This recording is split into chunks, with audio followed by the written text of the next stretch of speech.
Hello and welcome to Star Citizen Sunday. This is a weekly show which covers all the news of Star Citizen from the week just past. I am your host Mac, so let's get on with it. This week we hear about what gadgets and non-combat equipment there will be. They explain what is planned for video content going forwards, plus your Drake Vulture questions get answered. So kicking off with the latest calling all devs, the first question is, will life support have limits to how many people they can support? And they said that yes, each room on your ship will hold X amount of oxygen. They will track the gas within the room.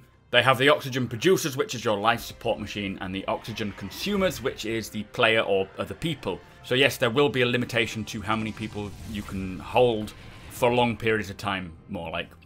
Anyway, next question, will we be able to get key bindings for actions like starting your engines, turning power on and off, etc.? And they said yes, they want to get as much of this in, and they want us to have shortcuts for most things to make life easier. They did actually used to have it in. The numbers 4, 5 and 6 on the top number pad was for power on and off, weapons, shields on and off. So they will come back. There may be options to bind them now, but it doesn't sound like there is. Next question is PvP mandatory within the PU? Now, they said it's not mandatory, but they cannot say 100% that someone is never going to attack you or try to grieve you or those sort of things. They cannot stop people from being people. But as they said last week, if it is consistent, you can submit a ticket and report people if you feel they are grieving you.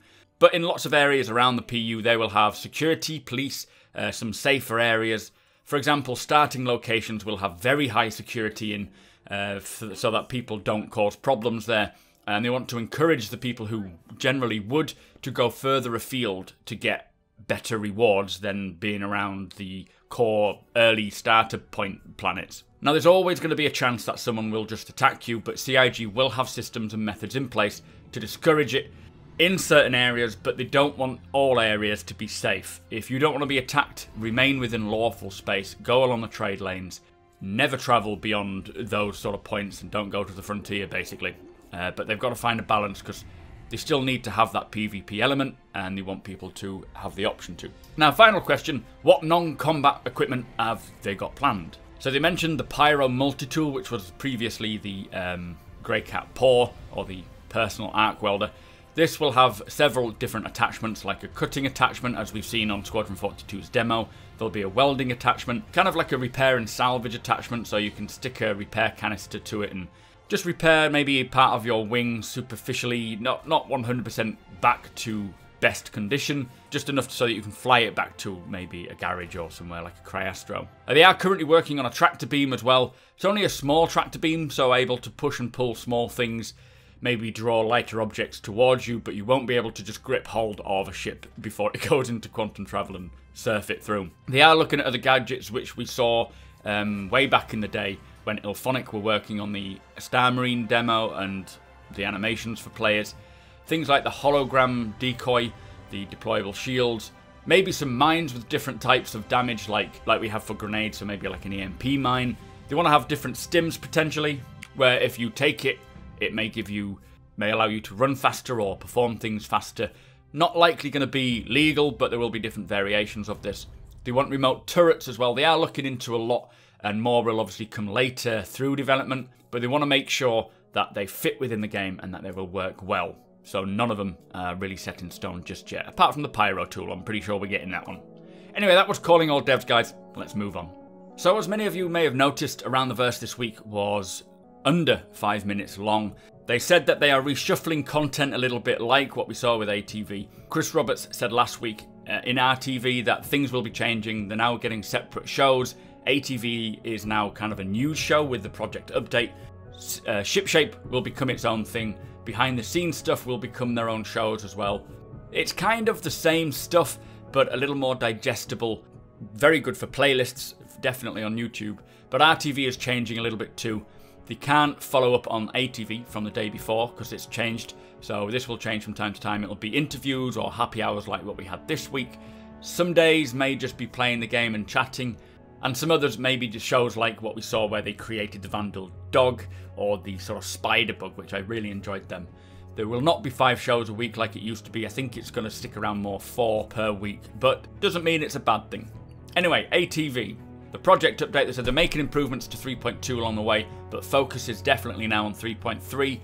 There's going to be more armor and clothing coming in 3.3, like the RSI Odyssey flight suit updates, plus this really cool Hurston security armor, which I think looks great. They're expanding mission content for the PU to bring Hurston and other locations to life, creating missions with modular objectives to create complex missions and contract types. Also, once FPS AI is fully integrated, there will be more missions like hunting down AI targets, for example. We were supposed to get AI FPS in 3.2, but Chris Roberts did say that they want to refine it and polish it a bit more. But AI is very important to both PU and Squadron 42, so they want to do it right. Bind culling and object container streaming, he says, is coming along really well. It's underway to completion. It's vital for a lot of features coming into 3.3. Plus, it makes it much easier to implement content on a larger scale. Anyway, that was ATV. So for Reverse the Verse this week, Jared sat down with Todd Pappy to chat about the PU. Also, Sean Tracy showed up and Mark Aben. And Todd just played a bit of the mining in the PU at the moment. But some of the questions we got.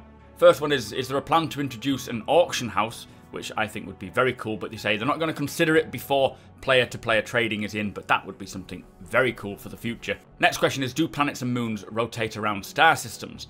Now, they do rotate, but they don't orbit, so orbiting will take a lot of physics power. Too many headaches for the moment, but Chris Roberts does want planets and moons to orbit around the star, but there's a lot of things they've got to figure out first. Next question, when will we see the 300i rework images? And they say they've just begun on the very early stages, as mentioned in the monthly report. We will see something, he says, within the next couple of months, so fingers crossed for that one. Are we getting jump points anytime soon? Now, they say the first building out Stanton before they can connect systems together. Once Stanton is complete, then they will start looking into the ways that we can jump. And we have seen a very, very early concept, I think it was 2015, of going through a jump point, but I don't know how much of that is still around or not. Next question, how will you handle popular hubs in terms of air traffic controllers, basically the busyness? Now, Lawville, for example, says has a support system which will give you a certain amount of time to get to your ship and get out of there. If you take too long, you will be kicked back and your ship despawns, like what we see at the moment. So I don't think there's anything other than what we currently have coming in for this. Next question, what are the thoughts on entry-level science ship? Very cool, and they did say it's something they've discussed. Chris Roberts does believe that we don't need a starter ship for every profession. Same goes for like medium ships. We don't need a ship in each profession at each size range, which now they mention it, I think is actually quite true. I was one that always thought we'd have different ships at different sizes for each mechanic, but yeah, not going to happen, which is good, definitely in my eyes. Next question, what is the progress on exploration gameplay?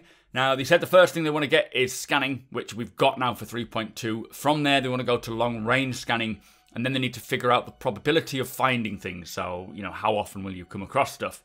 They do want to get things like transportation, so freight, people and data transportation, resource gathering, things like that. They feel that they need that more before they can push on to other gameplay, but I'm pretty certain it wouldn't take too much for them to introduce some exploration gameplay. We have got a lot of space to explore, so just dropping the occasional thing in, or even something like a derelict space station would be cool. Next question, what is the status on the Hull C? It's currently still on hold. The thing is, it carries so much cargo, they say that they need some more cargo work before they can actually get it in and using it. So it's on hold until further notice, unfortunately. Next question is there any info on how IFCS is going to change? It's going to continue as always. John Pritchett, as you may have heard, has left recently, but he has trained a predecessor who is David Coulson. Now, you can see this in two ways. Someone asked me what are my thoughts on it, and obviously John Pritchett is a very clever person and he created such a good system. People are concerned that IFCS is going to be worse now. I don't think it will. It'll still get iterated upon regardless of who's doing it, and if it has been bad for so long, getting some fresh eyes on it is probably a good idea. They do have some great tools, they said, to help with altering the values on the fly, which is very efficient. But there are currently, in 3.2.1 on the PTU, new ESP changes. So they will be coming to the live build very, very shortly as the first hotfix patch. So hopefully that will adjust it some way. Anyway, next question is to do with FOIP, or Face over IP. If you don't know, you'll be able to use your webcam to control your facial expression, so when you're talking in real life, it'll transport that across into the game. Now this is obviously linked to VoIP, which is your voice over IP. Basically they've synced the face and the voice together. So the group system needs to work for VoIP stuff, and then VoIP is pretty much complete because it is a third party creating it. But they do need to get the grouping system stuff done first, which the majority is in 3.2. There's still a little tweaks here and there, but I think 3.3 is when we're supposed to get VoIP and VoIP. There's actually received a new faceware build, who are the people creating the VoIP. This solves a lot of the calibration issues. New system auto-calibrates to your face rather than you having to do it manually. This was the largest quality issue that CIG felt they had, so that's now gone. But VoIP does have its own head tracking. It's good for looking around your cockpit, but he did say it's not good for aiming in combat. There's just too much latency. So sticking to products like TrackIR, or if you want a good, robust, solid version of TrackIR for half the price, do check out my link below to TrackCat. I am sponsored by TrackCat, and it is an incredible device. Also, if you use the code SUPERMAC, you get 5% off, so I highly recommend it. You can check my video out. I'll put the link in for the video itself. Anyway, next question. How will component degradation work for Vandal ships? Now, the Blade and the Glaive are both Esperia reproductions. They're not genuine Vandal ships. Esperia, the manufacturer, has taken the design and created them sort of one for one. So basically, Jared thinks that Esperia can manufacture their own replica Vandal components as well. So it could work. We may see a range of Esperia Vandal components which are built by humans but in the style of Vandal. So I don't know if that's 100% set yet, but that would be a logical way around it. Anyway, moving on. Can we change HUD colours? Now, right now, they said they have a decent first pass on everything, but missing is the kiosk to rent ships, rec front end for renting ships, and the FPS 3D map for Star Marine. After those are complete, there is still a long list of secondary things that they want to do, like the colours of the HUD. They just want to make sure that the HUD is legible in Star Marine and make sure that MFDs are working as they should before they introduce a load of new variables that could mess everything up. Next question. Will we get kiosk images for items soon? And they say they are working on it now. They said the main factors for 3.2.1 is gyro stabilization for turrets and fixes for turrets. So we will see when that comes down the line. Because I would like to see it, because you have no idea what you're buying other than the words. Final question is to do with player hangars. What's the status on them? They say they're needing to get work done on the transit system first, which in turn will help elevators. This is how we're going to get from our hangar to the landing zone. But they have built out the modular hangars. It's just a case of getting the transit system and linking it all together. Now, to finish off with on RTV, Mark A. Bent said that there is no longer Bug Smashers for the time being. That is on hiatus, so they're reintroducing different things. But you've heard about this on ATV anyway. So to finish this week off with, we have the Drake Vulture Q&A. First question being, does the Vulture have some special synergy with other Drake ships? And they say there are no plans for this, so no. Next question, with these 12 SEU of the Vulture compared to the 128 SEU of the Prospector, how will profit differ between these two ships? Now the Prospector, they say, has saddlebags which must detach to keep collecting material. Each container holds about 8 SEU, so the Prospector can only hold 32 SEU at a single time. This must be then collected and sold on. Now they didn't really answer the question, but they have said in later questions of similar ilk, they will balance it more as both get into the game, and the economy and pay per minute alters. Also, in-game pricing will differ, so there's a lot of balancing coming in. And they did say that they if they feel the need to, they can increase the size of the 12 SEU to more or less, whatever is needed. So there's too much balancing to really nail down exactly how it's going to work. But they say it will be a worthy job. And it won't be, the Prospector won't be way better than the Vulture and vice versa. So there's a lot of balancing yet for that one. Next question, will the Vulture have better scanning features to find wrecks, etc.? And yes, all the ships will obviously have scanning ability, but of course some will have enhanced scanners specifically to suit its role, like the Vulture. Is the 12 SEU including the space for storing cubes of salvage, or is there a separate hold for this? Now they say that the 12 SEU is for both cubes and scavenged items. You can place items outside of the cargo grids, like for example inside your habitation pod, but A, they will not be secure and risk getting damaged, and B, kiosks won't recognise the items as saleable. But you could always sell one load from your cargo hold and then go back to your ship, transfer the loose items back into the cargo grid, and sell them once they're recognised again. Next question, why would players find the Vulture better than any other ship if they focused solely on salvaging intact components? Now, they said that component salvaging is just one part of the salvaging career. People can do that if they wish, but the Vulture will be equipped with dedicated salvaging scanners, which allow you to identify components and their states much easier, meaning that you could try to strip 90% of a cutlass, but much of the salvage could be of very low value, whereas the Vulture owner could see that only this 10% of the salvage is high value and save time and resources just taking that. So there will be ways to better your experience. Next question, why does the Vulture have living quarters? Could be a good day tripper style ship with more cargo room. Now, they said that the player accommodation and live aboard features will have a role in the future, or more of a role in the future. They decided that every entry-level ship should have some basic features to support solo play in spending long amounts of time away from base, rather than requiring the day tripper style planning. Next question, will there be a risk associated with salvage like we see with mining? And definitely it won't be a simple click and leave mechanic. It will require some skill, very much like what we see with mining itself. Question after that is, will the Vulture come with hand tools?